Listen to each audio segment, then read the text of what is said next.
Et maintenant, un tube planétaire. L'auteur est un parfait inconnu, mais croyez-moi, vous n'aurez aucun mal à reconnaître la mélodie. Prêt?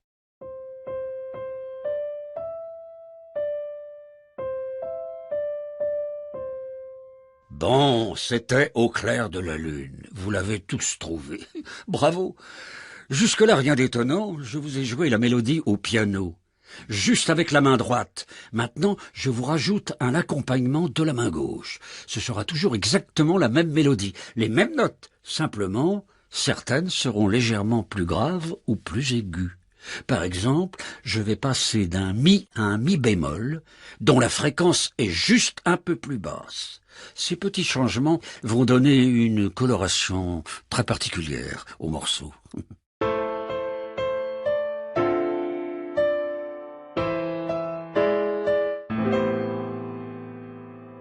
Il s'agit bien de la même mélodie, et pourtant, il se dégage de l'accompagnement un sentiment de mélancolie, de tristesse. Et celui-ci, qu'en dites-vous?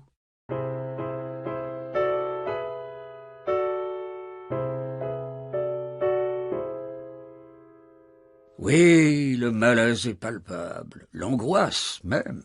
Mais comment peut-on ressentir, me direz-vous, des émotions aussi différentes alors qu'il s'agit de la même mélodie? Eh bien, c'est un mystère. Pour certains chercheurs, certaines gammes produiraient chez l'homme de manière innée des émotions particulières. La joie, l'angoisse, la tristesse. Bref, qu'on soit un Auvergnat, un Papou ou un Maya, on ressentirait tous la même chose à l'écoute des mêmes mélodies.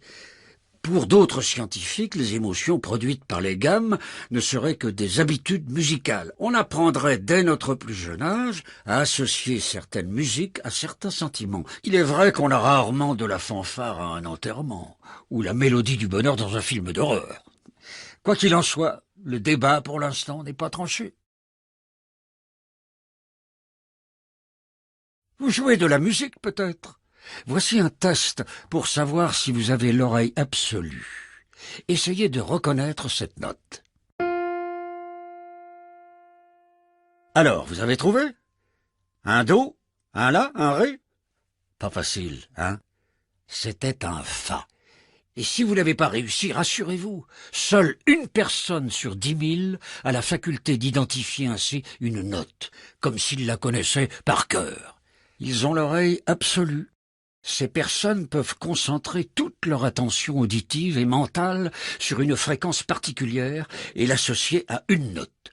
Une fois la gamme apprise, ils arrivent à retenir cette association aussi bien que la voix de leurs parents, par exemple.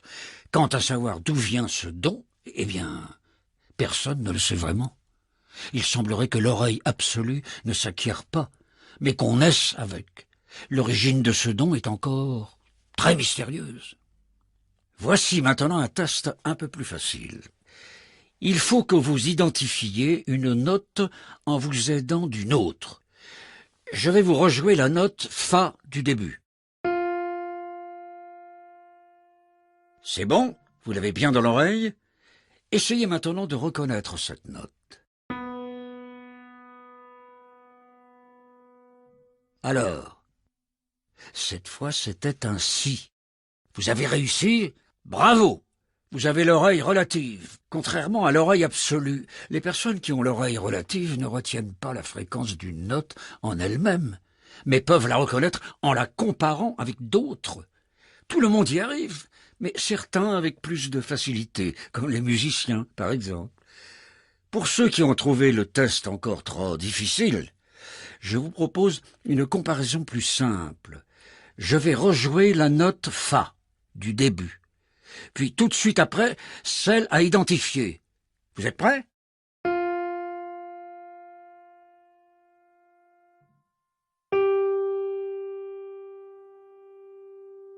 Vous avez reconnu la note, je parie. Oui, c'était bien un Sol. Le test était plus facile parce que les notes choisies étaient côte à côte dans la gamme. Et si vous avez réussi ce dernier test avec brio, c'est parce que tout le monde a une oreille relative. Elle nous sert même beaucoup dans la vie de tous les jours. C'est grâce à elle que l'on arrive à saisir les intonations de la voix. Par exemple, on reconnaît une question, car à la fin de la phrase, le ton monte légèrement. Pratique, non? Vous l'avez compris. Les oreilles, c'est une machine extraordinaire à digérer les sons. Un vrai petit trésor. Et si vous ne les protégez pas, voilà ce qui vous guette. Insupportable, ce sifflement. C'est ce qu'on appelle un acouphène. Sachez que certaines personnes peuvent l'entendre plusieurs heures d'affilée, voire même en permanence dans les cas les plus graves. Un vrai calvaire. Et pas grand-chose à faire, parce que ce bruit est le signe que vos oreilles sont endommagées. La faute à qui? À la cochelée. Vous savez, c'est ce petit organe de l'oreille interne en forme de colimaçon. À l'intérieur, il y a des cellules ciliées qui sont chargées de transformer les sons en messages nerveux. Comment? Eh bien, quand les ondes sonores arrivent au tympan, la vibration est transmise par des os minuscules jusqu'à la cochelée. Le liquide à l'intérieur du colimaçon se met à vibrer à son tour et fait battre les cils des cellules. Les problèmes commencent lorsque l'on écoute trop longtemps des sons trop forts, car la pression sur le liquide de la cochelée est telle qu'elle finit par endommager les cellules ciliées. Du coup, il ne capte plus rien. Et le cerveau, qui trouve ça bizarre, essaye d'amplifier tout ce qu'il perçoit pour compenser. On entend alors le bruit de fond créé par l'activité du cerveau. Un peu comme quand on écoute un blanc sur un enregistrement et qu'on monte le volume à fond. On entend un petit sifflement. Dans les oreilles, c'est pareil. Donc, un conseil d'ami. Ne poussez pas trop le volume de vos baladeurs.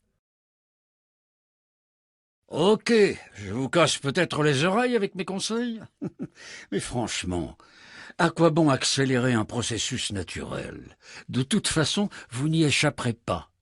Dès l'âge de 18 ans, l'audition commence à se dégrader. Et c'est irréversible. La preuve? Écoutez ceci.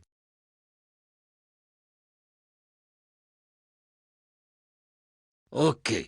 Maintenant, je vais faire entendre ce son à vos parents. Mettez votre baladeur sur pause et passez-leur les écouteurs.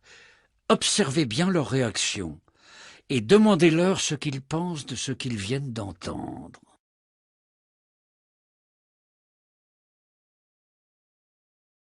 Alors, vos parents n'ont rien entendu du tout? C'est normal, car ce son est hyper aigu. Sa fréquence est supérieure à 8000 Hz, et elle n'est plus audible par les plus de 25 ans. Il faut savoir qu'avec l'âge, on entend de moins en moins bien les sons aigus. Pourquoi cela? On ne le sait pas. Les chercheurs ont quelques pistes. Ils ont remarqué, par exemple, que la zone qui capte les fréquences aiguës est à la base de la cochelée, et qu'elle est particulièrement fragile sans que l'on sache très bien pourquoi. Des recherches sont en cours. Eh oui, c'est une triste réalité. L'essence s'émousse avec le temps, et ça, on ne peut rien y faire. Heureusement, on ne s'en rend pas compte, car c'est très progressif. Si votre grand-père pouvait vous prêter ses oreilles, vous seriez stupéfait d'entendre la différence. Mais ce n'est pas possible.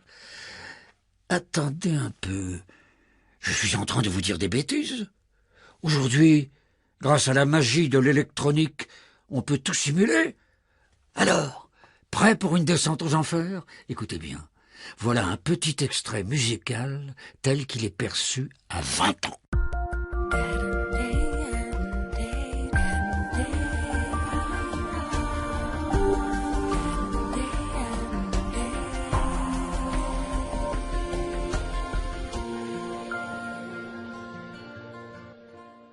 Et maintenant, à 40 ans.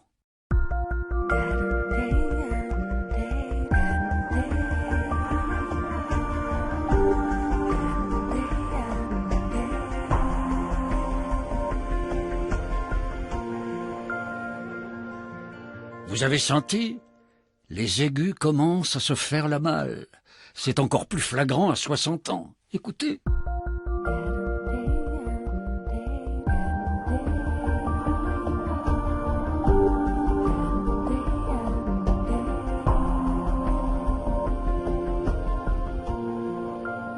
Déprimant, vraiment.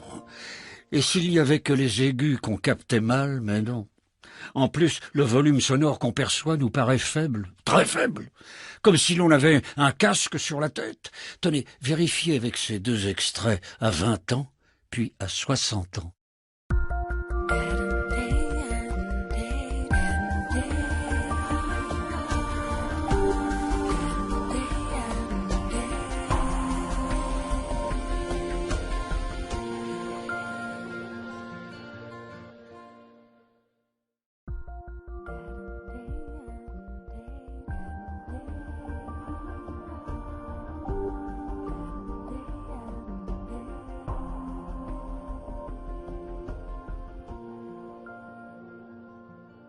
Eh oui, le constat n'est pas rigolo.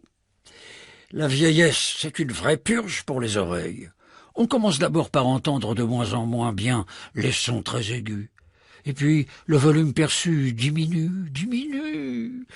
Mais pourquoi doit-on subir ça? Eh bien, ce sont encore ces fichues cellules ciliées qui en sont la cause. À notre naissance, le nombre de ces cellules est fixe. En vieillissant, on en perd. C'est l'usure normale de la machine auditive. Comme l'on ne dispose pas de pièces de rechange pour la remettre à neuf, le résultat, vous l'avez entendu. Et c'est pour tout le monde pareil. Vous vous dites peut-être à quoi bon faire attention au volume de son baladeur, alors? Mauvais calcul. Vous risquez de vous retrouver avec l'audition d'un sexagénaire de 40 ans. L'horreur!